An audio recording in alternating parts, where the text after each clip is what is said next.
മാന്യ സഹോദരന്മാരെ, സഹോദരികളെ, ഞാൻ നിങ്ങളുടെ സ്വന്തം മുഹമ്മദ് കുട്ടി വടുതല.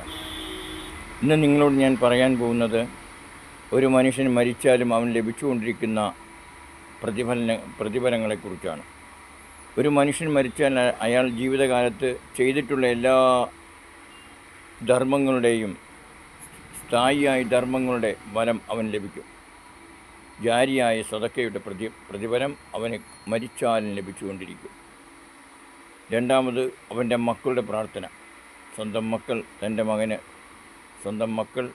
തൻ്റെ വാപ്പയ്ക്ക് പുറത്തു കൊടുക്കണേ എന്ന് പ്രാർത്ഥിച്ചാൽ ആ പ്രാർത്ഥന അള്ളാഹു സ്വീകരിക്കും.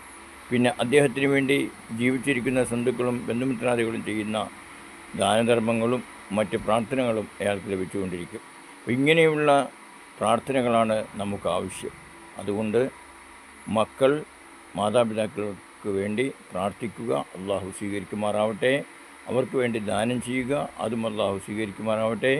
ജീവിതകാലത്ത് സ്ഥിരമായി മറ്റുള്ളവർക്ക് ഉപകാരം കിട്ടിക്കൊണ്ടിരിക്കുന്ന എന്തെങ്കിലുമൊക്കെ ചെയ്തു വെക്കുക. അള്ളാഹു അതിൻ്റെ പ്രതിഫലവും അവർക്ക് മരിച്ചാലും ലഭിച്ചുകൊണ്ടിരിക്കും.